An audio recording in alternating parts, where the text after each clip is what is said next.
So may kapangyarihan po yung ginawa ng Panginoon sa atin. Amen? There's power in resurrection. Remember, without the resurrection, sige nga po, basahin niyo po, without the resurrection, Christianity will be just another religion. Amen. Sabi yan ng 1 Peter 1:3. So, kung hindi nag-resurrect si Jesus from the dead, yung Christianity po will be another religion. But because Jesus rose from the dead, we have a living hope. Ang pag-asa po natin, wala nang iba kundi si Jesus Christ and what He did on the cross. So, the resurrection of Jesus Christ, bear with me, kasi baka sa iba, parang basic. Basic po yan, Pastora. Alam na namin yung resurrection of Jesus Christ. Alam na namin nabuhay siyang muli. Pero for today, we will discuss ano ba yung ginawa niya para sa atin. No? Kailangan po nating masolidify kung ano yung ginawa ng Panginoon for us. No? The resurrection of Jesus Christ is the greatest event in human history. Parang yung kanta, anong sabi dun sa kanta? Greatest day in history. Connected dun sa kanta natin kanina. Kaya, oh, happy day. Diba? Yun yung lyrics nun eh. It's the greatest day in human history. It's the greatest event in human history. It is the foundation of our faith.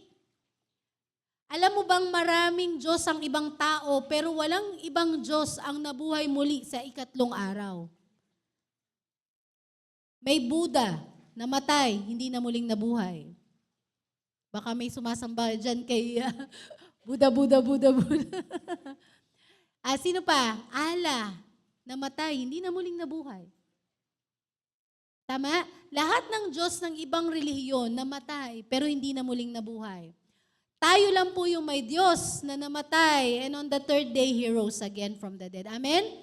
Palakpakan po natin si Jesus for that. Hallelujah. Thank you, Lord. Because hindi po siya flesh, siya rin po ay Diyos. Di ba? Hindi siya tao, kundi siya rin ay Diyos. Nagkatawang tao lang siya, pero hindi siya tao. Naunawaan po natin? Siya ay Diyos. The proof of His divine power and the assurance of our victory over sin and death and grave is because Jesus lives again. Alam mo ba yung pundasyon mo ng iyong pananampalataya is that because Jesus died and rose again from the dead. Dapat po yun yung basis ng faith mo. Amen? Ano ba yung pundasyon mo ng pananampalataya mo? Sino ba yung pinananampalatayanan mo? Sige, para ikaw din makaranas. Sabi mo sa katabi mo, sino ba yung pinananampalatayanan mo? Para ikaw rin, maano rin yung dila mo. No? Hallelujah. Di ba si Jesus, no? And what He did for us. This is not just a moment in history. It is a promise for today. It reminds us that light overcomes darkness and that life rises from sorrow. Mga kapatid, yung resurrection, it reminds us that mananalo at mananalo yung light over darkness. Amen? Na ano man na mangyari, magkaroon man tayo ng crisis, magkaroon man ng tribulation, kapatid, hanggat hindi pa tapos, hanggat masama pa yung nangyayari sa buhay natin, hindi pa yan tapos. Kasi light will overcome darkness. Amen? Thank you po, Lord. No, yun yung ating pag-asa. Yun ang ating pag-asa. Thank you, Lord. So ito po, pag-usapan natin, 4 lang to. Number 1, the resurrection defeated the power of death. So ano po yung resurrection power? Number 1, it defeats the power of death. Okay? Through the resurrection, Jesus conquered the grave forever. Thank you po, Lord. Alam mo kung mamamatay man tayo, it's just the flesh na namatay.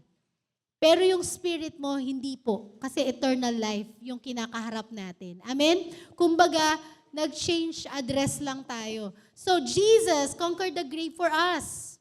Hindi po natin yan magagawa on our own. Hindi ka magkakaroon ng eternal life on your own. Hindi ka mapupunta ng langit on your own. Amen. Hindi mo yan mababayaran ng indulhensya or ng kamag-anak mo. Hindi yan mababayaran. Na pag namatay ka, pwede ako magbayad para mapunta ka sa langit. Kasi kung ganon, unfair. Bakit? Yung mayayaman pwedeng umakyat ng langit. Paano yung walang pambayad ng indulhensya? Amen po ba? Hindi unfair ang Panginoon. Kaya siya na ang nagbayad.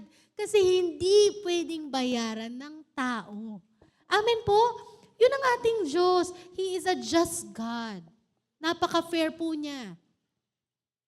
Kawawa naman yung mga mahihirap. Naghirap na nga dito sa lupa, maghihirap pa sa impyerno. Kasi hindi makabayad. Amen? At yung mayayaman, masarap na nga buhay dito, masarap pa buhay sa langit. Kung babasahin niyo po yung storya ni Lazarus, tama ba? Lazarus and the rich man, mayaman yung rich man, pero nasa impyerno. Si Lazarus, kinukuha niya yung pagkain ng rich man para siyang aso, pero saan siya pumunta? Sa langit. Hindi po ibig sabihin mahirap sa langit na. Pero dahil siya, nanampalataya siya sa Diyos. At yung mayaman was so greedy. Nakikita niya nang pinupulot ni Lazarus yung pagkain, hinayaan niya lang. Parang nagpakaaso na nga yung tao, ginawa niya pa rin, hinayaan niya lang magpakaaso. Alam mo yon? Hindi niya tinulungan. So, alam natin yung rich man napunta sa impyerno. Alam niyo ba tong kwento na to? Hindi. Nasa Old Testament? Hindi. Asa? Sure ka? Asa New Testament. Mga kapatid, that's the parable. And you know what? Sabi nung rich man, sabi niya nandun siya sa, kausap niya si Abraham tsaka si Lazarus. Tama ba? No? Yung pagkaalala ko? No? Anong sabi niya? Anuhan nyo lang ako ng tubig, ilagay nyo sa dila ko. Patakan nyo lang ako ng isang patak ng tubig. Ganun kahirap sa impyerno. Gusto mo lang na isang patak ng tubig. Ano pang sabi niya? Pwede ba papuntahin mo si Lazarus sa pamilya ko? Para sabihin ni Lazarus na merong langit at impyerno at magsisi na sila sa ginagawa nila. Mga kapatid, hindi kailangan maging huli ang lahat. Amen? We should have no regrets. Kailangan nasa lupa pa lang tayo, imensahe na natin sa ating mga pamilya na may langit at impyerno. At kailangan nila makilala si Jesus para anuman mangyari, maaksidente ka sa labas, mapupunta ka sa langit. Amen po ba? So, let's not wait.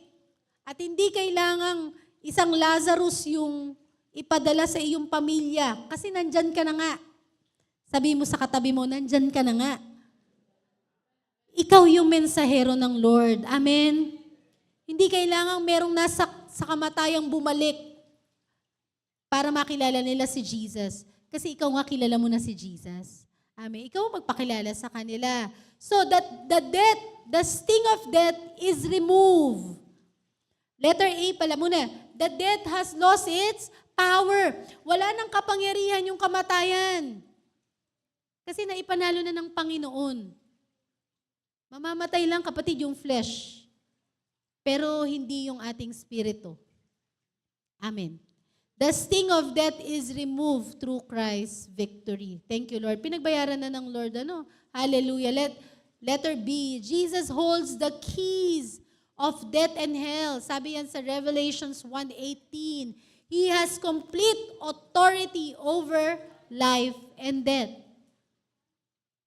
Sabi sa isang verse sa Bible, huwag kang matakot dun sa kaya kang patayin sa laman. Matakot ka dun sa kayang patayin yung iyong spirito, yung nasa loob, yung iyong kaluluwa. So, kasi pag Pag yung katawan namatay, tayo po, pag namatay yung ating katawan, akit tayo sa langit. Pero pag namatay yung ating spirito, sa impyerno tayo pupunta. Yun yung spiritual death. Naunawaan po natin? So, Jesus, yun yung the power of resurrection. Letter C, we no longer need to fear death. Sabi sa Hebrews 2:14-15. Christ's resurrection frees us from the fear of the grave.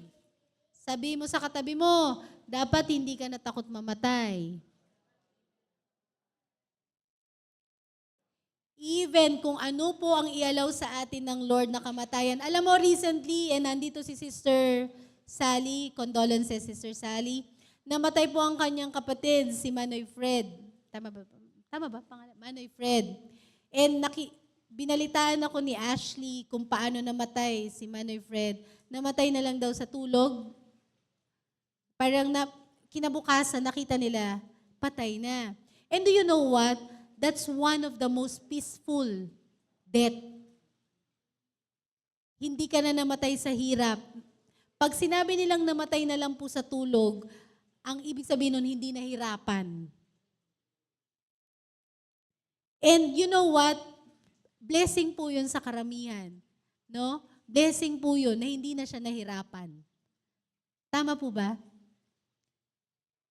Peaceful. Tulog na lang eh. Namatay sa tulog. Sasabihin ng iba, Pastora, hindi ba pangit yung namatay sa tulog, yung binangungot, o kaya ano?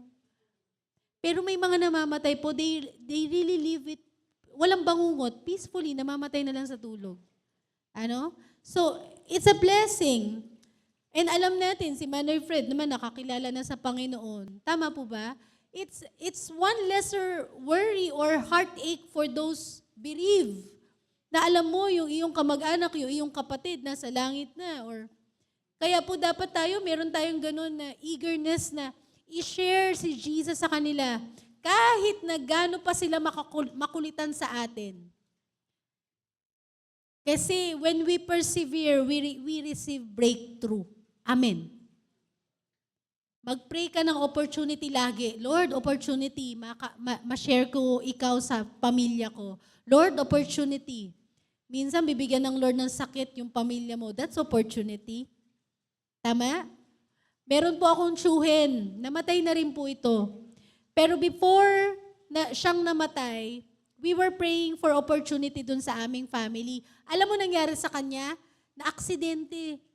Nahulog sa bisikleta. So, na-fractured yung ano niya, hindi siya makatayo. Nasa ospital siya, sabi niya, ito na yan, mamamatay na yata ako. Pero ang sakit niya lang, nabali yung dito niya.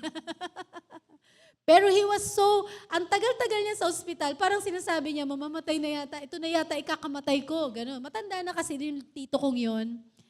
Actually, walang asawa yon, soltero yon, matandang binata. So kami yung nandun sa ospital, mga pamangkin niya, walang pamilya. When we take turns kami ni Pastora Madit. Hindi pa kami pastora noon. Mga kabataan pa lang kami kagaya nyo. And so, sabi ko kay Pastora Madit, dapat makakilala na si Tito. Kasi ang sinasabi niya na, mamamatay na ako. At napakalaking regret for us if hindi niya makilala ang Lord. Andun kami sa ospital, nagbabantay sa Kanya. So habang nagbabantay kami, sinishare namin siya ng gospel. Sabi namin, Tito, mahal ka ng Diyos. Tito, accept mo si Jesus. Alam mo, tumanggap yun sa Lord. And nakalabas ng ospital. And after makalabas ng ospital, patuloy yung Bible study ni Pastora Madit. Kasi ako po, parang kinasal na ako yata kay Pastor noon, 10 years ago. And you know what? Hindi yun ang kinamatay niya. Na Bible study pa siya ni Pastora Madit. Umiiyak siya sa Lord. After palang couple of years, doon pa lang siya namatay. And namatay siya sa sa pagkatulog niya rin. Thank you, Lord. Amen? Kasi it's good in our part na malaman namin, nagampanan namin yung tungkulin namin sa Kanya. Na ma-share namin si Jesus sa Kanya. Amen? Knowing, nung namatay siya, parang masaya kami. Hindi kami masyadong malungkot. Why? Alam namin, ay, maganda na buhay ni Tito doon. Mas maganda na kaysa dito. Amen? Kasi dito naghihirap siya eh. That's what's good when we share Jesus. Amen? Ano man mangyari, alam natin, yung tao mapupunta na langit. Hindi tayo nag-aalala. One more is that believers will also be resurrected. Ito yung meaning ng resurrection. Na nananampalataya tayo na tayo din mariresurrect. Sabi yan sa John 11:25-26. Jesus, sige nga po basahin natin, Jesus is the resurrection and the life, giving eternal hope. Hallelujah. We have eternal hope. At ang eternal hope po natin, ang ating Panginoon. There is a biblical example. Yun po, ito yung sinasabi kong si Lazarus sa John 11:43-44. So kung hindi mo alam yung kwento ni, si Lazarus, itong Lazarus na ito yung namatay niyang kaibigan. Yung kapatid ni Mary and Martha. Yung lumabas sa grave na parang yung nakabalot, yan yung si Lazarus. And Jesus demonstrated His power over death by raising Lazarus. Di ba binuhay niya muli si Lazarus? Ibig sabihin, He has power over death. Amen po ba? Hallelujah. Sabi ni Pastor, di na daw magsiswimming ang worship team eh. Kasi sumusobra yung tulog, naantok. Hindi na pasamahin yung mga natutulog. No, amen? Ay, number 2, the resurrection guarantees eternal life. Hallelujah. Yung pong resurrection na nangyari, it guarantees we will have eternal life. Sabihin mo nga sa katabi mo, guaranteed. Kapatid, kung hanggang ngayon hindi ka pa sigurado na may eternal life ka, may problema. May tinanong kami dyan, sigurado na ba tayo sa langit tayo mapupunta? Sige nga, taas kamay. Sigurado ka sa langit ka na mapupunta. Taas kamay. O ba't walang sigurado? May problema tayo. Taas kamay, sigurado ka sa langit ka mapupunta. Taas kamay. O si Kiel lang ang sigurado ah. O yung iba, hindi ka sure? Hindi kayo sure? Ba't hindi kayo sure? I-re-evangelize ulit natin. Kapatid, it is not by your might nor by your power, amen? But because Jesus died for you and resurrected after 3 days. Yung eternal life mo, hindi by your works, on the 3rd day pala. It is not by your works, amen? So that no one can boast. Yung ating eternal life, hindi dahil magaling tayo, hindi dahil hindi tayo nagkakasala. Lahat tayo nagkakasala araw-araw eh. Tama ba? Sino dito hindi ka na nagkakasala? Ito lang, si Dayon. Ako, nagtaas kamay eh. Di ba nagkakasala pa rin tayo sa isip, sa salita, sa gawa? Kakasala pa rin tayo eh. So kung dahil sa ating gawa, tayo magkakaroon ng eternal life, walang mapupunta sa langit. Kasi araw-araw tayo nagkakasala. Ang righteousness po natin ay dahil righteous si Jesus. Amen? Righteous ang ating Panginoon. Thank you po, Lord. Okay. So, Jesus rose. So, siya po ang ating eternal life. Siya ang nag-guarantee ng ating eternal life. Amen? Na yung ginawa niya po sa krus. So the resurrection guarantees eternal life. Because Jesus rose, we have the hope of living forever with Him. Letter A, sabi sa John 14:2-3, Jesus went to prepare a place for us. Sasabihin mo, bakit ba bumalik sa langit si Jesus? Meron po siya doong ginagawa. At sabi po sa John 14:2, inire-ready nila yung place na yon sa atin. Pastora, bakit ang tagal? He is being patient with us. Ano po? His resurrection assures us of a heavenly hope. So, yan po yung nire-reassure ng resurrection. Letter B, we shall be changed at His coming. No? Yung mortality, we will be changed and it will be immortality. Maraming gustong, immortal ka na pagbalik ni Jesus. We will have glorious body. Hindi na itong body na to. Because our flesh is meant to decay. Tingnan mo nga yung katabi mo, may mga wrinkles na ba? May mga, di ba nagdi-decay po? Ang ating katawan is meant to decay. Tama?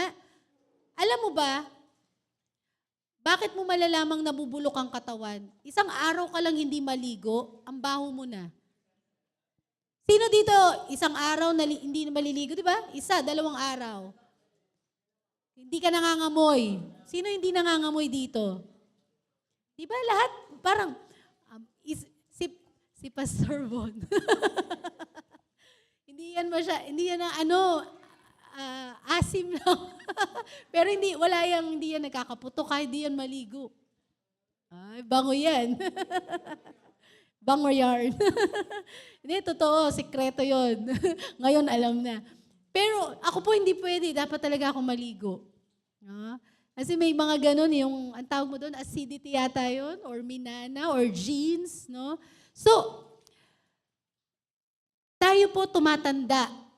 And itong katawan na to, it's meant to die. Tama? Wala na yatang umaabot ngayon ng 200 years old. Tama? May umaabot ba ng 100? Meron pa siguro. 100 years old. Pero, alam mong 100 years old, ang dami ng masakit. One time, tinatanong ko yung mga 60 na dito, yung sisentahin na, yung mga senior. Sabi ko, kamusta po ang katawan natin? Minsan po may masakit na dito. Si Sister Remy is 70 years old na. Yung nasa Visayas. Pero pag nakikita ko siya, parang she's so energetic. So tinatanong ko siya, wala pa pong masakit sa katawan nyo? Naku, Pastora, ini-endure lang. Pero ito po, tinuro niya, ito po, kasi our body is meant to decay. Even the bones in your body is meant to be brittle.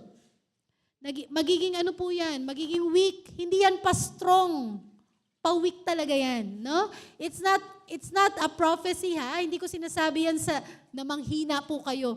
Ang sinasabi ko is, we are mortals. We are not immortals.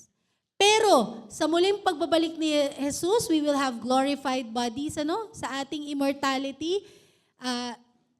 Marami pong nagsasabi, when we go up to heaven, yung daw pinakamaganda mong itsura yung aakyat, yung makikita. Wow! Kailan yon? Wow! Ako nung ako'y dalaga pa syempre. Nung nakilala ako ni Pastor, yun na yata yung pinakamaganda ko. Yun daw, yung nandoon sa makikita sa langit. Wow, thank you, Lord God. So, kung yung ganyang itsura mo makikita, wow, pinakamaganda mo yung state, no? So our bodies will be glorified. Ito pala yun, like Christ. Sabi sa Philippians 3:20-21. So kung gusto nyo pong tignan yan sa Bible nyo, i-take note nyo lang yung verses. Balikan nyo na lang po sa bahay. Philippians 3:20-21, we will have glorified bodies like Christ. So the resurrection power will transform us completely. Thank you po, Lord. Letter D, sabihin mo nga to, heaven is our final destination. Amen? You are bound for heaven, kapatid. Tagalangit ka. Amen? Kaya yung lupa po, wag mo natin masyadong mahalin. Yung mundo po, wag natin masyadong mahalin. Amen? Yung mga gamit mo dito sa mundo, wag mo masyadong mahalin. Kasi aanayin din yan. Hindi mo yan madadala sa langit. ipapamigay din yan. There was one, may nagkikwento po sa akin, namatay yung tatay nila, and yung mga gamit daw ng tatay nila, pinag-aagawan, akin na to, ito, pamana to sa akin, ito na yung pamana ko, ito na yung pamana ko, no? So we can see na hindi naman nadadala talaga sa langit. Amen? So the resurrection ensures eternal joy and peace. Letter E, biblical example nito is the thief on the cross. So ano pong nangyari dun sa thief on the cross? Nagkaroon sila ng, na-save po yun. Di ba? Dalawa yung thief on the cross. No? Isa sa kanan, isa sa kaliwa. And Jesus' resurrection, sabi ni Jesus dun sa isang thief, no, sa isang magnanakaw, sabi niya, you will be with me in paradise. Imagine yung magnanakaw na yon, nagrepent lang nung nandun siya sa cross. Ikaw pa kaya? And because nagrepent siya on his dying stage, sabi ni Jesus, you will be with me in paradise. May mga tao, yun ang sinasabi na, magre-repent na lang ako pag mamamatay na ako. Do not mock God. Baka hindi ka magkaroon ng time to repent. Tama? Bigla kang nasagasaan, walang time to repent, dead on the spot. Na impyerno ka patuloy. Dahil sa kayabangan mong, magre-repent na lang po ako pag malapit na akong mamatay. Hindi ka nagkaroon ng pagkakataong magrepent. Nakakilala ka na sana sa Lord, langit na sana, na impyerno pa. Dapat today, we are assured of our salvation. Amen po? We are assured of our salvation. Bakit? Kasi tinanggap mo na si Jesus. So dapat wala po ditong nagdududa na, sa langit ba ako? Sa impyerno. Basta tinanggap mo si Jesus, ipinamumuhay mo siya, nagre-repent ka pag nagkasala ka, at hindi mo continuously, habitually ginagawa yung kasalanan mo. Nandidiri ka sa kasalanan. Dapat po ganyan ang Kristiyano. Dapat ang kasalanan pinandidirihan na natin. Amen? Kinasusuklaman natin. Bakit? Yan yung nagpako kay Jesus sa cross. Yang kasalanan na yan. Yan yung pinagbayaran ni Jesus sa krus. Ano ba yung kasalanan mo? You have a lying tongue. Sinungaling ka, yan na nagpako kay Jesus sa krus. Malaswa, may pinapanood kang malaswa, yan na nagpako kay Jesus sa krus. So kada itetempt ka ng kaaway na diablo manood ng malaswa, dapat nandidiri ka na, yan yung nagpako kay Jesus sa krus. So, we have access to paradise. Number 3, the resurrection, basahin nyo lang po para hindi kayo antukin. The resurrection secured our victory over sin. Dahil sa resurrection, no, we have a secured victory over sin. Hindi pag sinabi mong secured, hindi tsamba. Pag sinabi mong secured, sigurado. So we have a sure victory over sin. Magtatagumpay tayo sa kasalanan. Amen. Kapatid, you are more than an overcomer. You are an overcomer. Yung kasalanan na yan, hindi ka niyan paghaharian. Pag pinaghaharian ka ng Diyos, hindi dapat naghahari sa'yo ang kasalanan. Amen. So dapat tayo, inaapakan natin yung kasalanan on our feet. Inaapakan natin ang kaaway na diablo. We are stepping over him, not the other way around. Hindi tayo yung pinaglalaruan ng kasalanan. Amen? Thank you, Lord. We have victory over sin. Sin's grip was broken when Jesus rose from the dead. Wala nang hawak ang kasalanan sa atin. The penalty for sin was fully paid. Sabihin mo nga, fully paid. Bayad na lahat ng kasalanan. Hindi mo kailangan magbayad ulit. Hindi po natin kailangan nagpepenitensya. at hinahampas yung ating sarili para bayaran yung kasalanan. Hindi kailangang nag-aalay lakad ka, baka nakialay lakad ka pa. Hindi mo kailangang magpakahirap para bayaran yung kasalanan mo. Kasi bayad na. Para bang sinasabi mo pag nagpepenitensya ka, kulang pa yung binayad ng Lord? Magbayad pa ako. Iba po yung sakripisyo sa penitensya. Iba naman yung sakripisyo pong pumunta ng church eh. So naglakad ka, iba yun. Iba yung penitensya na pinagbabayaran mo yung kasalanan mo, kaya ka naglakad. Naunawaan po natin? So Jesus, the penalty for sin was fully paid. Sabi sa Romans 6:23. Amen? Jesus' death and resurrection brings complete forgiveness. Alam nyo po, maghingi lang talaga tayo ng tawad. Kasi sabi sa 1 John 1:9, if we repent, di ba, He is just and He will forgive us. Hihingi lang tayo talaga ng tawad. Amen. Letter B, we have been justified. Sabi mo nga, we have been justified.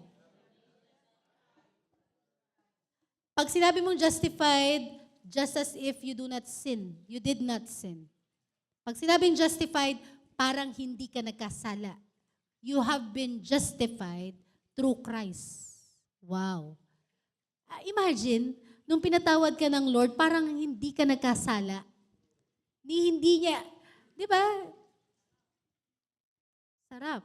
Sarap daw. Ang saya. No? Parang hindi ka nangalunya. Parang hindi ka, hindi ka nag-inom. Parang hindi ka nagsinungaling. Yun eh, just as if you did not sin. His resurrection guarantees our righteousness. Thank you, Lord. Amen. Tayo po'y nagiging righteous. Ito po yung topic ng NPG. Righteousness and justice. Yung righteousness natin, hindi natin binayaran. Si Jesus po ang nagbayad. Thank you po, Lord. Kaya pag sinisingil ka ng kaaway na dyablo, sabihin mo, bayad na. Amen? Parang sinasabi ng kaaway na dyablo, dapat pag nag-confess ka, anong sasabihin? Nag-confess ka ng kasalanan. O, sa bawat kasalanan mo, 10 Aba Ginoong Maria. Pinagbabayad ka ng prayer. Pag hindi, pag siyam lang po, hindi na kinain sa 10, hindi bayad. Dapat 10. Pag kulang na isa, nako, walang kapatawaran yung kasalanan mo. Ang matindi, murder. O pag murder, 100 aba. Ibig sabihin, pwedeng bayaran yung kasalanan. His resurrection guarantees our righteousness. Thank you, Lord. Siya po ang nagbayad. Amen? We can never pay for our sins. Amen. Kaya alam mo kapatid, kada nagkakasala ka, ang kabayaran nun, dugo ng Panginoon. Ako po, dapat po tayo mga Kristiyano, nahihiya eh. Pag nagkakasala tayo paulit-ulit. Meron ngang isang pastor, sabi niya, pag paulit-ulit yung kasalanan mo, hindi to literal ha, pero parang pinapako mo sa krus si Jesus ulit. Dapat ganun po yung ating visualization ba na, aray ko, pinako ko na naman sa krus si Jesus. Hindi po literal yon, it's symbolically. No? Sin no longer has dominion over us. We are free to live in holiness and righteousness. Amen? Pwede tayong mamuhay ng may kabanalan dahil sa ginawa ng ating Panginoon sa krus. Through His blood, we are cleansed. 1 John 1:7. The power of sin is broken in our lives. Amen? That's the power of resurrection in your life. Wala nang lakas, wala nang kapangyarihan yung kasalanan sa'yo. Amen? That's the power of resurrection, kapatid. So, pwede tayong mamuhay ng matagumpay. na hindi tayo pinaglalaroan ng kaaway na dyablo sa ating mga kasalanan. You know, ito lang po, nasa beach kami, and sabi ko nga, wow, kasi kada nagbi-beach po tayo, laging exclusive, di ba? So parang naku-culture shock na naman ako na may mga kasama tayong iba nanginginom. Sabi ko, Good Friday yan ah. Good Friday nila, pero parang ako yung nasasaktan, no? Sa ginagawa nila. Kasi Good Friday and yet puno ng kasalanan. Para bang in the religion, ito yung araw na namatay si Jesus para sa kasalanan. Pero instead na i-meditate nila yon, anong gagawin? Nanginginom. There was once, meron po kaming nilagpasan, may karo, yung karo ng sa prosesyon. And then ito yung karo ha. Andito yung pinaglagyan ng rebulto. Andito yung nanginginom. Isang bilog sila, sabi ko. At yun yung mga nagbuhat ng karo. Sabi ko, what? Sabi nga ni Pastor, the audacity. Alam mo, karumal-dumal. Parang alam mo yung kung ako ang, well, nararamdaman natin yan eh, the breaking of the heart of Jesus. Amen po ba? And hindi lang naman sila. We as well should also reflect and repent. Amen po? Kung meron tong ginagawa tong holidays na to, itong holy days na ito, it's a time for us to reflect and repent. Na kahit naman tayo, meron pa rin tayong religiosity, meron pa rin tayong unrepentant sin, meron pa rin tayong idolatry. Na minsan ang idols natin, hindi man inom. Ang idol mo, tiyan mo. Hindi ka makatiis magutom.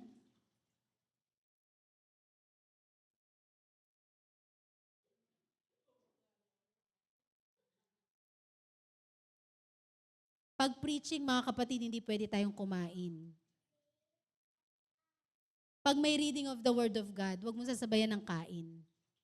Kumain po tayo before the preaching. Pag preaching of the Word, huwag mo sabayan ng tulog. That's disrespect. Pag preaching of the Word, huwag tayo ng tayo, CR ng CR. That's disrespect. Dishonor yan. Minsan, tingin tayo ng tingin sa ibang tao, but we do not look at ourselves.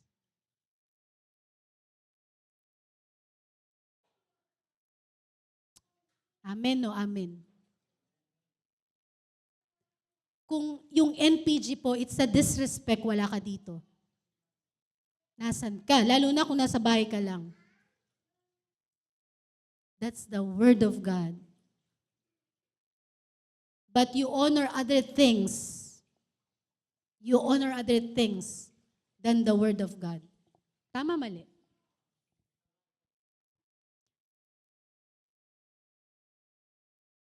We have power over sin. We have power over sin. Kung antok lang, di natin mapaglabanan. Paano pa yung ibang ginagawa ng kaaway na dyablo sa buhay natin? Kung gutom lang, di natin kaya paglabanan. Kung tulog lang, kama lang, hindi natin kayang paglabanan. Mga kapatid, we have far better, worse na kaaway kesa yung mga yan. Amen po ba? Pero kalimitan, the flesh is your greatest enemy.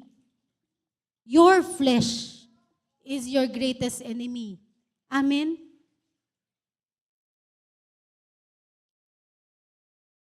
May kilala ako, never nag-fasting. Bakit? Takot magutom. Pag wala ng bigas, natatakot. Takot magutom. Mawala na daw ang lahat, wag lang bigas. Aba, yan ang Diyos mo. Di ba sabi sa kanta, mawala na, ang lahat sa akin. Iba pala yun, iba tono. Wag lang. ang aking mahal. Nag-joke na ako kasi baka galit na kayo sa akin. Ano, iba pa yung tono? Ano ba yung kantang yun, love? Ano? Kunin mo na ang lahat sa... Wag lang ang bigas. Ano yun? Ano yun? Kunin na ang lahat. Ba't iba tono? Tono. Ayun, iba lang yung tono. Wag lang ang aking mahal. Iba nga ang tono. Hallelujah. So we will, bilisan na po natin to. Yun po ang power of resurrection. The biblical example of this transformation, kapatid, was Paul.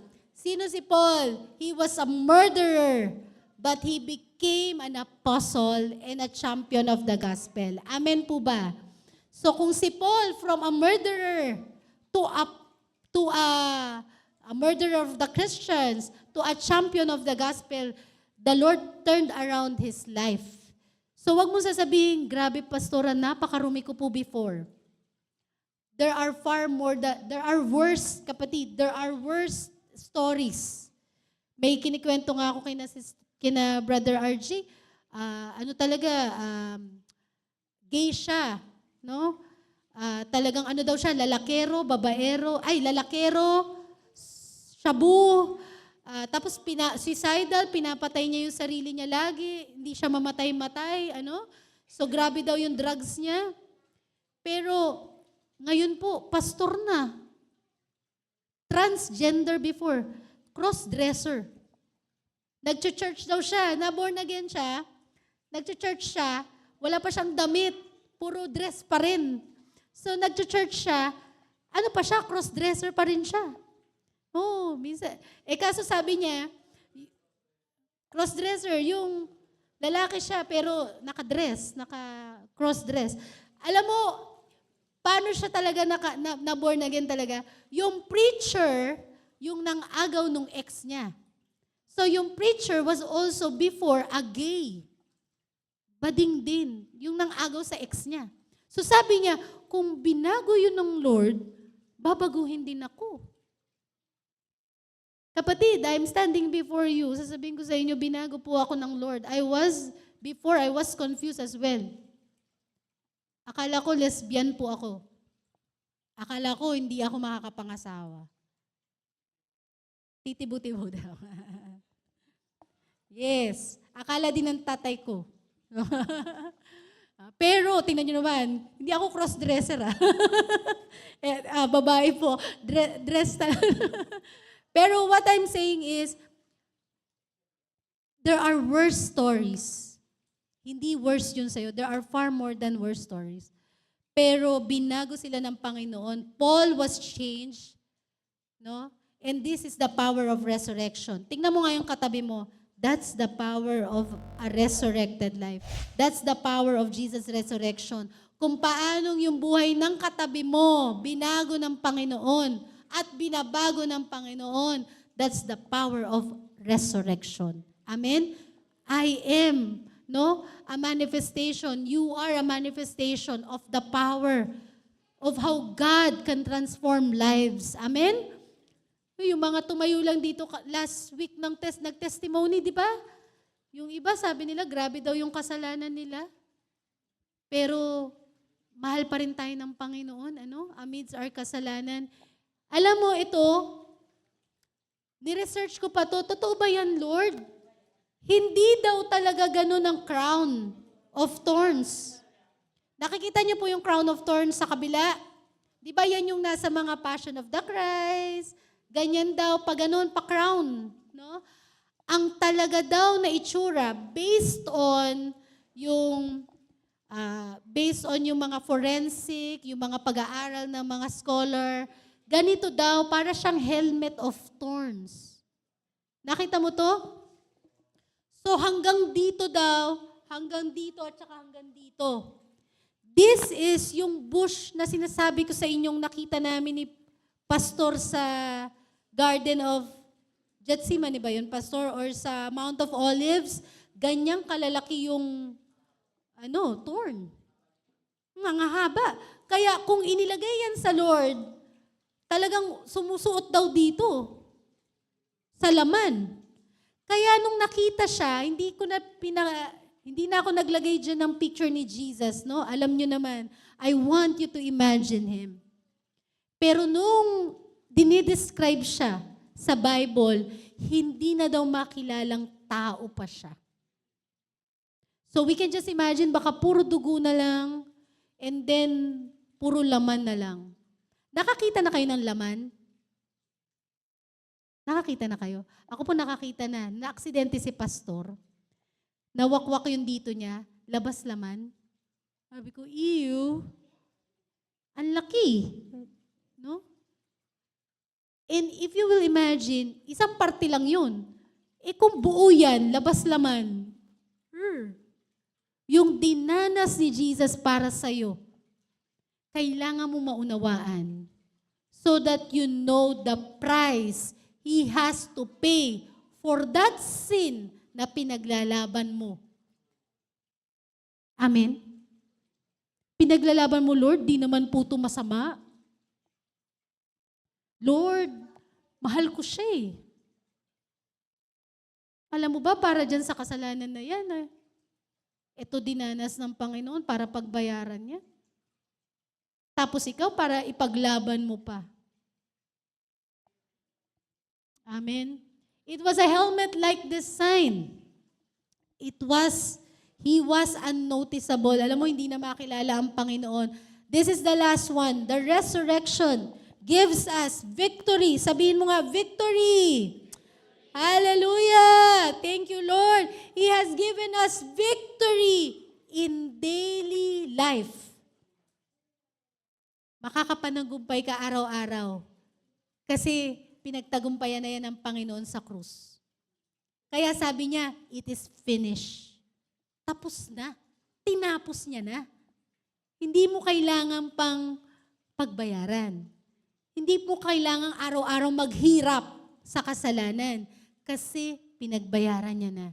Kailangan lang magkaroon ka ng malapit na relasyon sa Panginoon, intimate relationship.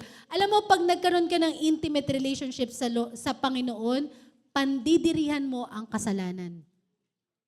It's all about relationship, not religion.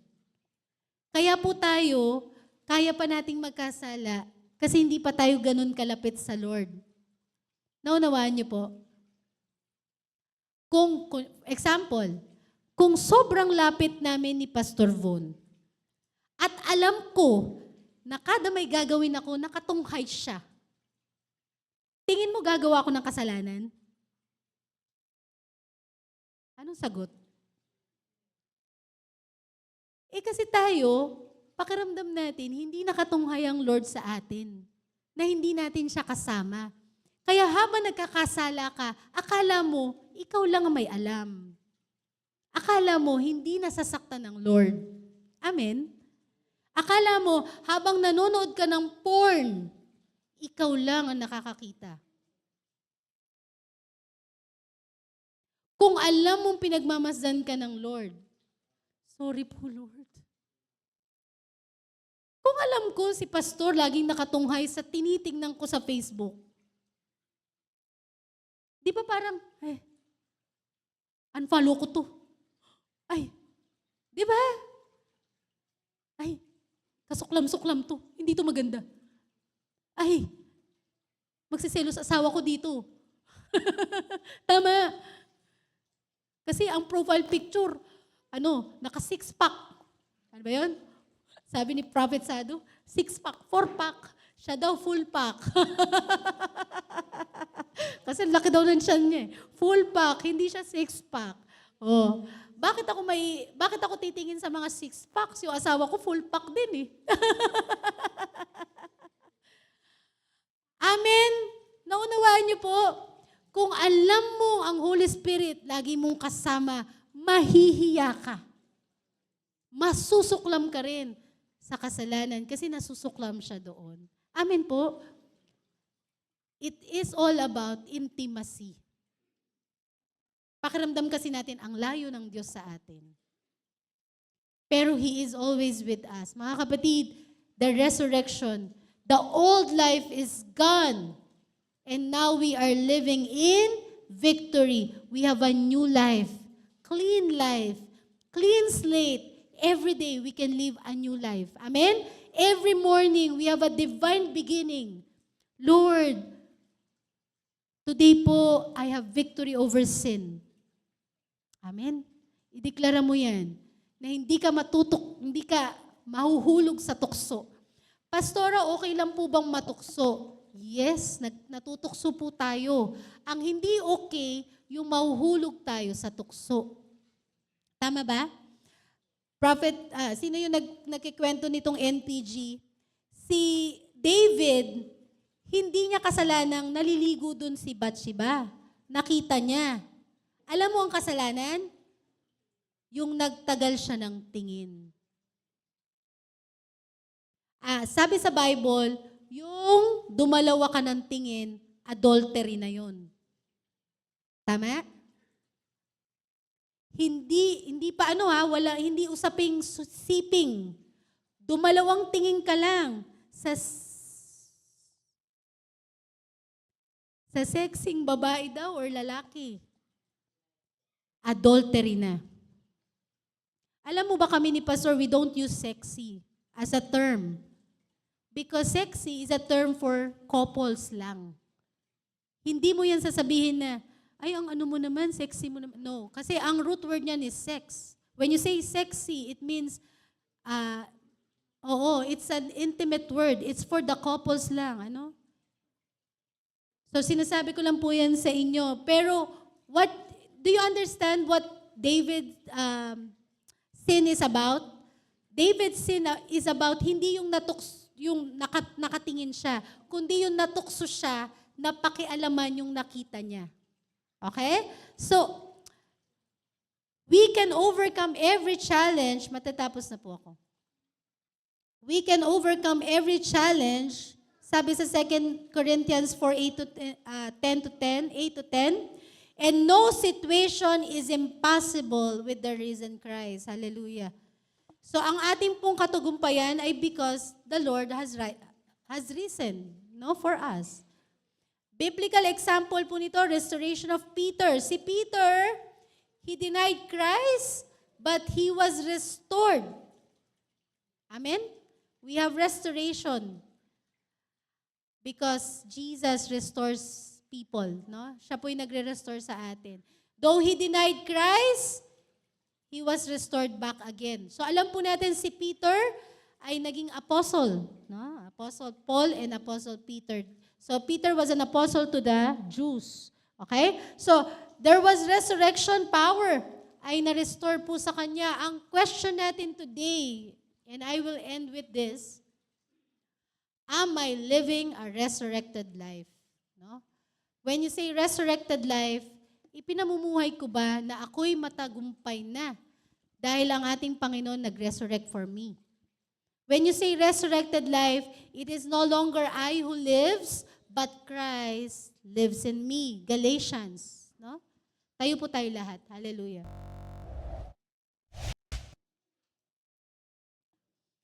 Mga kapatid, you have to know this.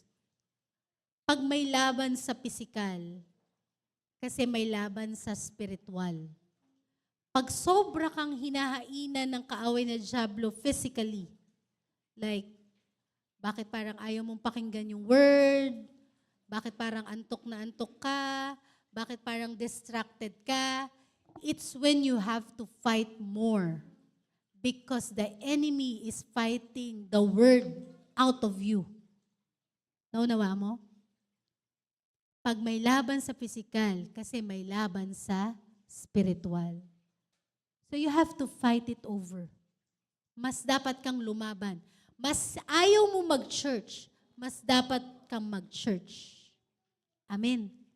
Mas pinipigilan ka, mas magpursige ka. Because when there's perseverance, you will have a breakthrough. Amen. Thank you, Lord. Hallelujah. So, Lord, today, ayaw tong ipaturo ng kaaway. Resurrection power. Kasi ayaw ng kaaway na dyablo, maging victorious ka in your daily life. Pero we have to live daily with that kind of resurrection power na kung ang ating Diyos namatay for us, nabuhay muli, for us to be victorious, dapat po namumuhay tayong victorious. Amen. Gone are the days na tayo po'y tatalunin ng kasalanan. Gone are the days na tayo po ay hindi sure sa ating salvation. Gone are the days na pinapanakaw mo yung eternal life for other things. Gone are the days na lagi ka nalang talunan sa kasalanan. Pag natukso ka, lagi ka nalang nahuhulog.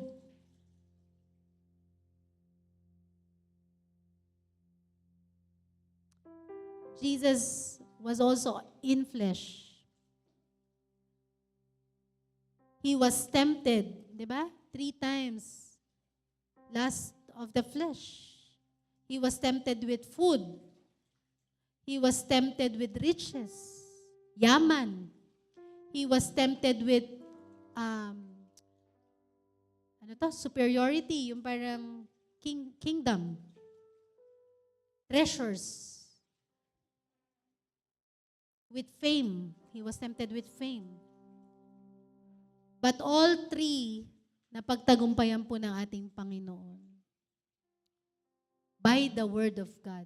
Alam mo, pinanlaban ni Jesus, the Word of God.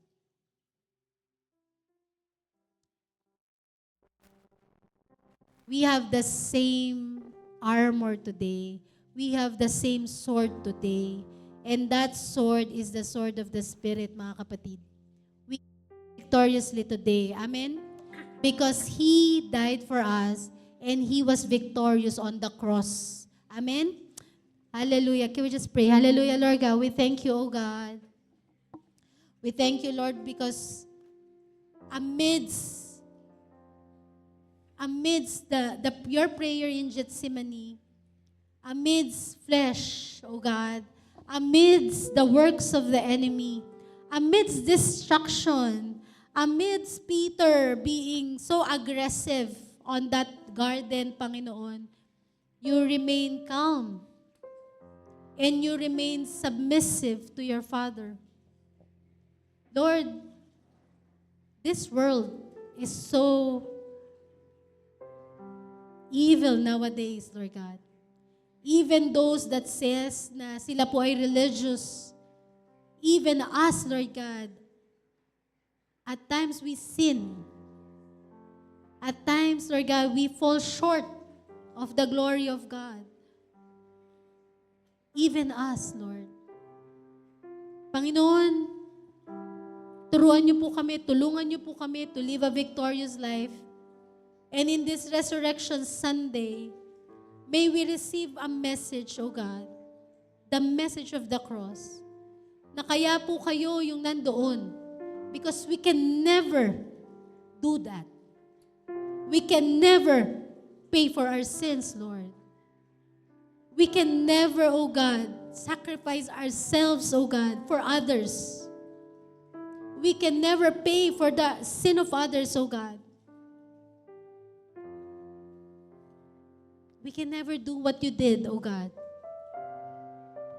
Na ikaw na Diyos, nagkatawang tao para sa amin. Nagpakumbaba. At ibinigay ang buhay niya para sa amin. We can never do that. Thank you, Lord, that you did it for us. You did it